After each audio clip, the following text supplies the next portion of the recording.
Yes, it must be there. I need something.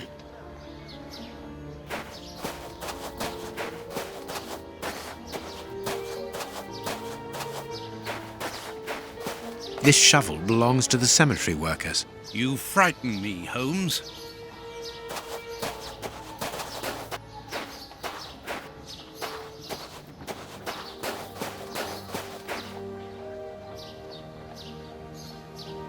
This must be the grave. Dig quickly, Watson. Very well, Holmes. Look, a metal box.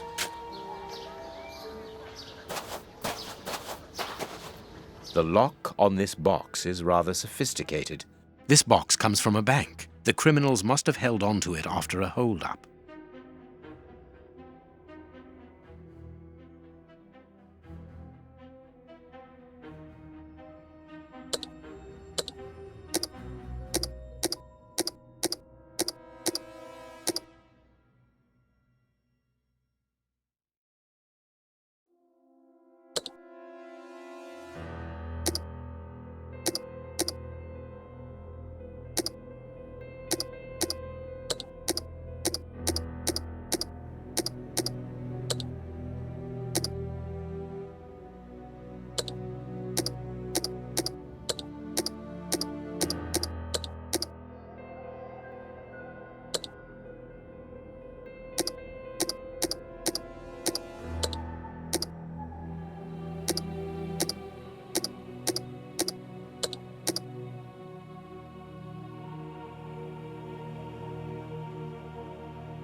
There we are. It is simplicity itself.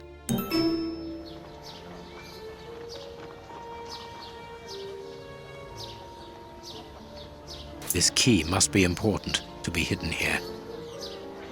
A hammer covered in blood.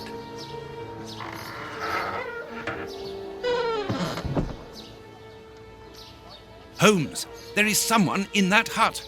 I saw, Watson. Come, and keep your revolver at the ready, just in case.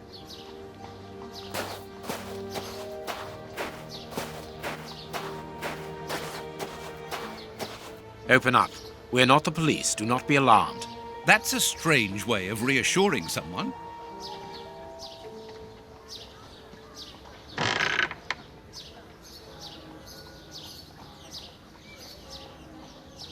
Holmes, they are children. My God, one of them is hurt. What do you want?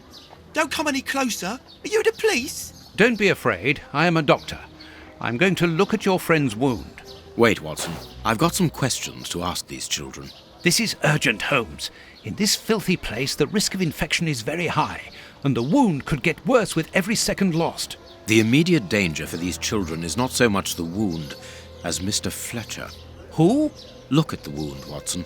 It's thin and precise. It was made by a sharp, well-kept blade. Any other blade, less well-kept, would have torn the tissue around it, and its size would be irregular. So what does that imply? In this area, who would take such great care with a blade? A butcher, of course. And the only butcher in the area is Samuel Fletcher, who at this moment is replacing a window that has been forced open. He's a man to hold grudges, as anyone around here will tell you. The children are in danger. A man as skillful with a knife as a butcher, and with a bad reputation to match, could easily strike a fatal blow by cutting the child's jugular. If he hasn't done it, it's surely because these little thieves broke into his shop at night to steal a piece of meat. The poor lighting in this area saved them. I can assure you that Mr. Fletcher has spent the day trying to trace these children, and if he finds them, wounds will be the least of their problems. That's true. What do you want? Don't let the butcher find us.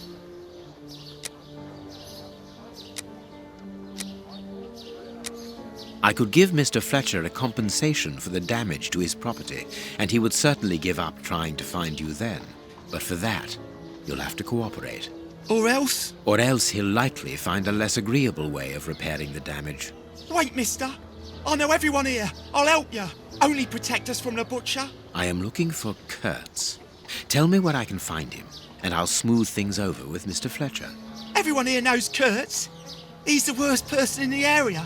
We call him the Colonel because he fought against the Zulus in Africa. He got chucked out the army because he's completely crackers. He lives at number 8 Batty Street. Good. Watson, see to the wound. Then we will settle the problem between these young men and Mr. Fletcher.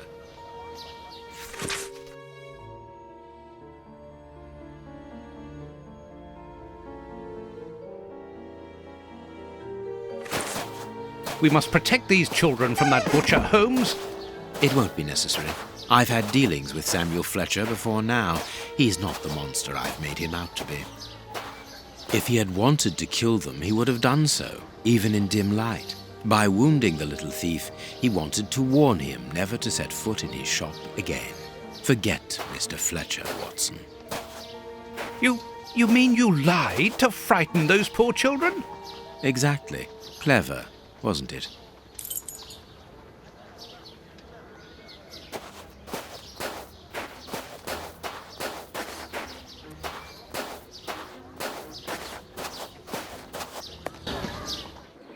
Well, mister, that's a mighty fine outfit you're wearing there.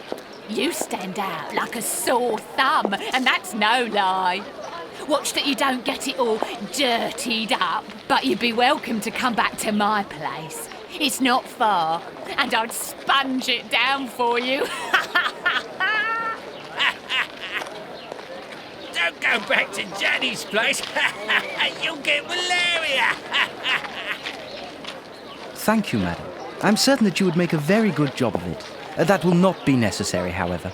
But your thought was a kind one. We had best be leaving now, sir. Here, please accept this sovereign as a token of my gratitude for your concern. Well, I never. Thank you. That's right generous of you, my lordship. You are very welcome, madam.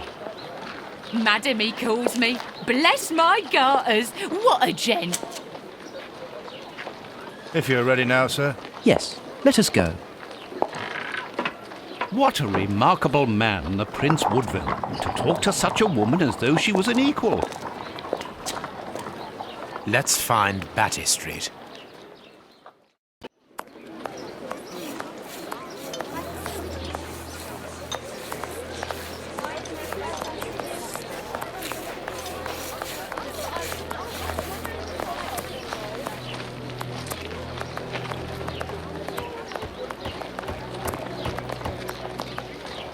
Sorry, the market is closed. There's no more produce.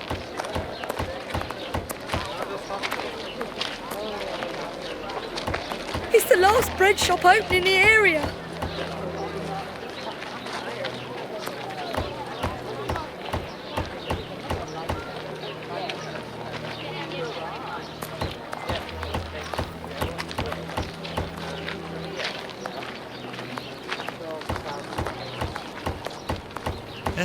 We aren't investigating down there, Holmes, are we? Are you sure?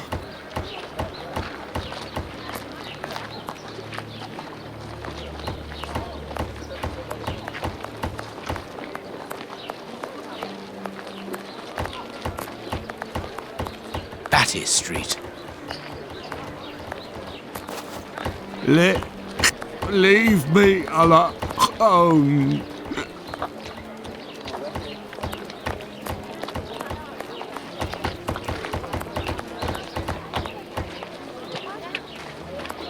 A wine and liquor cellar. He must make a fortune in this area.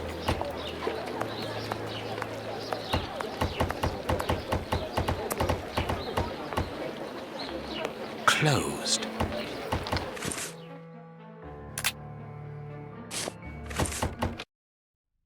My God, Holmes, it's appalling.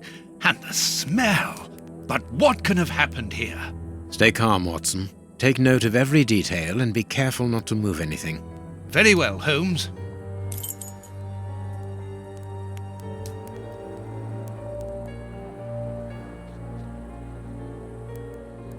A military badge of the 58th Infantry Regiment of Her Majesty and a letter stipulating Kurtz's exclusion from the unit. He served in 1881. At that time, the regiment served in South Africa. Kurtz was in the Boer War. A newspaper covering the war in South Africa. Kurtz must have been following the war with some interest. The Boer War is abominable, and it still rages. A torn piece of a letter.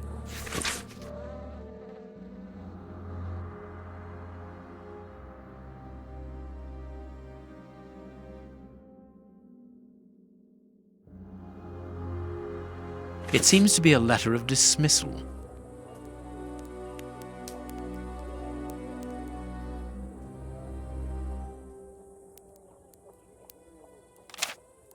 Grapes! What are they doing there? Someone wrapped some meat up in this newspaper. The blood is still fresh. This is yesterday's newspaper. An old photo. It's written to our comrade Jeremy Kurtz from Commando J. Malan, Bloemfontein, 1883. Kurtz served as a Boer commando. He fought against his country. Apparently our friend Kurtz served in both camps in South Africa and was never a colonel, but that doesn't surprise me. A traitor, deserter, and a false colonel. What a charming gentleman.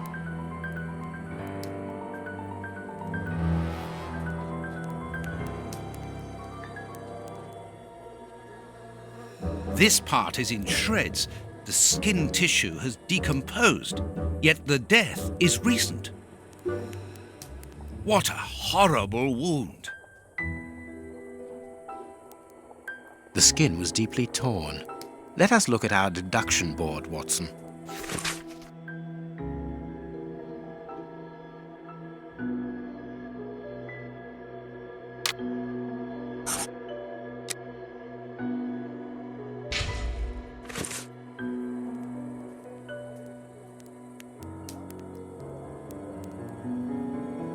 Only a dog could inflict so deep a wound, but it appears that the wound was gnawed at afterwards.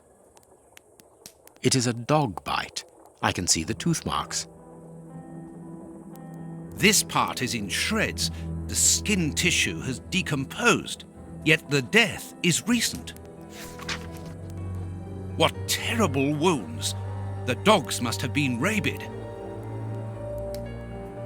This bandage is a day or two old, no more. Please take note, Watson. The same finger that we found at the Bishop of Knightsbridge's house. Holmes!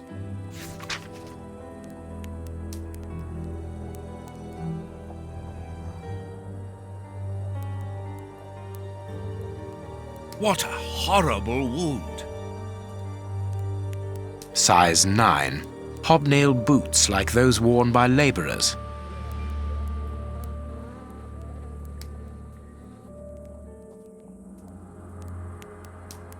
This part is in shreds. The skin tissue has decomposed, yet the death is recent. The skin was deeply torn. What a horrible wound.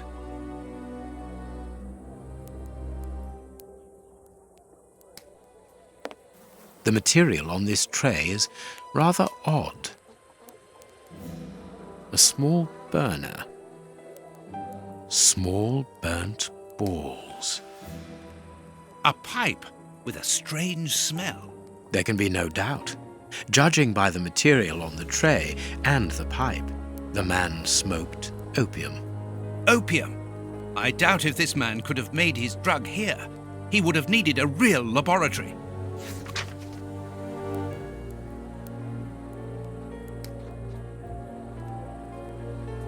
What should we do next, Holmes?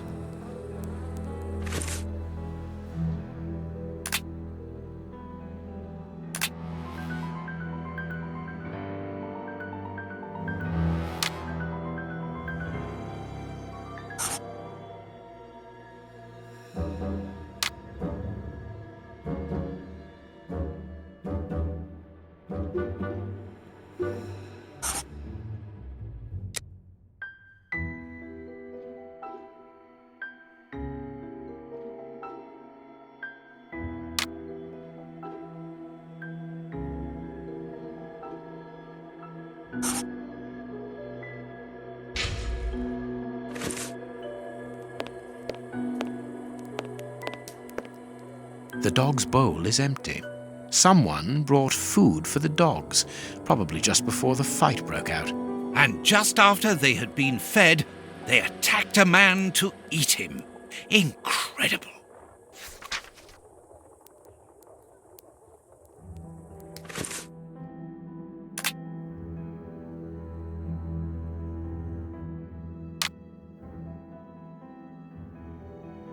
My deduction chart is incomplete, Holmes. We are missing an important detail.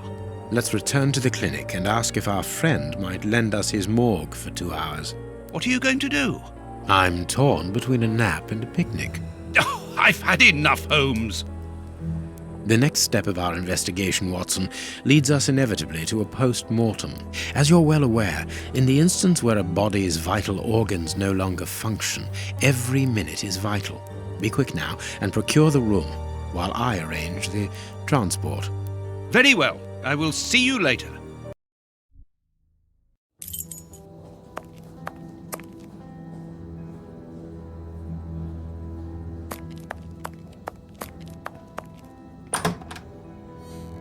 Ah, Grant, you are still here. I need to ask a favor from you. What sort of favor, my dear friend? Might I use your morgue for a couple of hours? It concerns an affair of the greatest Use the morgue? Whatever for? Letting you poke your nose in everywhere is one thing, but closing my eyes to I don't know what unsavory practices. No, it's nothing like that. No, it isn't possible, sorry. Grant, listen to me. Don't insist. Where do you think you are? Perhaps because you come from the rich area, you think you are entitled to do whatever you like. But here in Whitechapel, it's the real world, you understand? The real world, where we have to take risks. Do you even know what that means? And this shabby health centre where I've been stagnating for years, it's a public establishment under my authority, for whatever that's worth. I'm responsible for it. Responsible, do you understand? Of course I understand, Grant. Good. I understand, first and foremost, that you are a coward. What? A coward, I said, sitting on your backside behind a desk for years, complaining about your fate without even trying to change a single thing about it. I won't allow you. And you dare to talk to me about risks? I, who was wounded in Afghanistan while in Her Majesty's service, and who, for a great many years, has taken part in some of the most dangerous criminal investigations the country has ever known. But as for being responsible, as you call it, it begins with doing your job properly, particularly when one is a doctor and caring for the poorest people within our society. The real life? Ha ha! Don't make me laugh. I am a doctor too, Grant, don't forget. And I'm ashamed of my profession when I see the state of this centre. It's not my... So, your disgusting morgue, you are going to allow me to use it, dear friend, because I urgently need it for a vitally important affair that is way over your head, and whether it pleases you or not. Understood? If you want to be like that about it, do whatever you like. I wash my hands of the entire thing. That doesn't surprise me.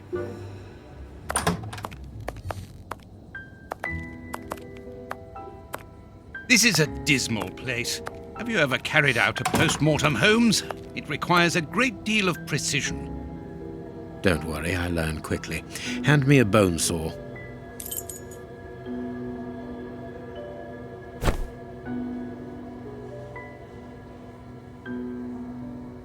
Go carefully, Holmes, even so.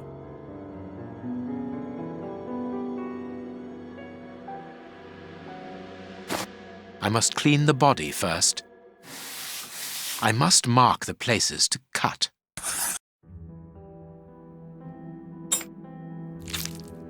My notches are ready.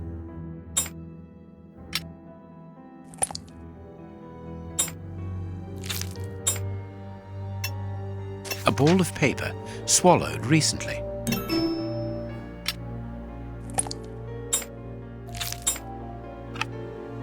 This liquid found in the lungs should be able to tell us something.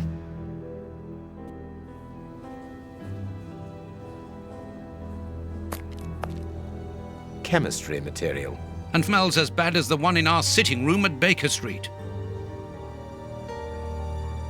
This liquid found in the lungs should be able to tell us something.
Poison, and apparently very virulent.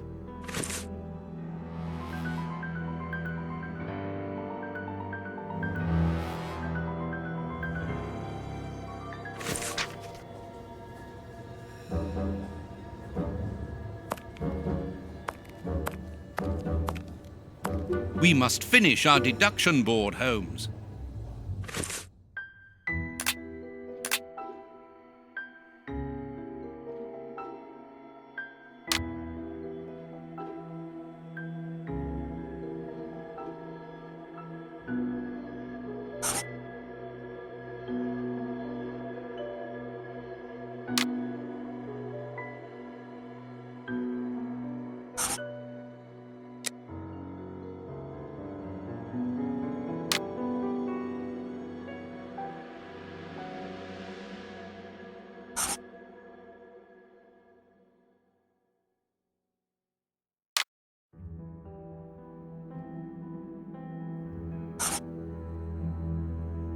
That was a most instructive post-mortem. This man was murdered by his accomplices because of his missing finger. I see. He was overly conspicuous, walking around with a bandaged hand, as the police would have been looking for a man with a missing finger. But how did they manage to disguise the murder by making it look like a dog attack? The post-mortem revealed the presence of poison in his system. Everything points to it being a less potent form of the poison we found in the bishop's rooms. This man died as much from the poison as from fighting against those animals. I believe this new version of the substance provokes such a rage that the victim attacks anything in his path, and in this instance it was dogs. We're dealing with sorcerers' apprentices whose creations are ever-evolving.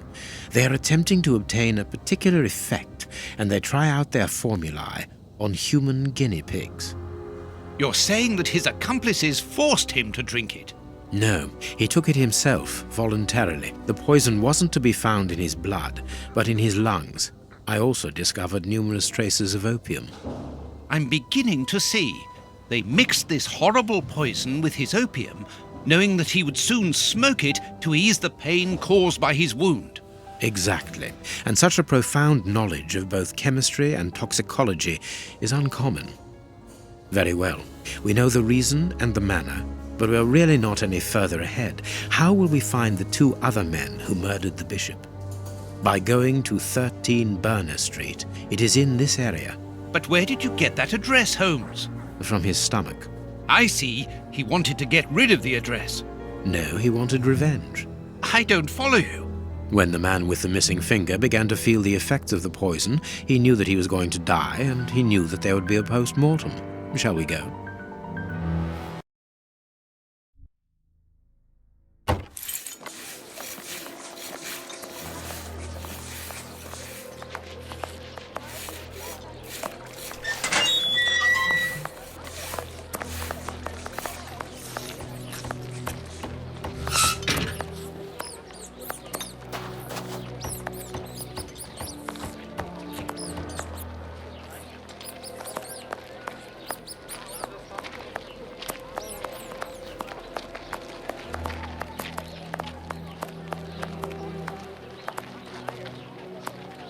You're the police. Then do something. People are dying of hunger here.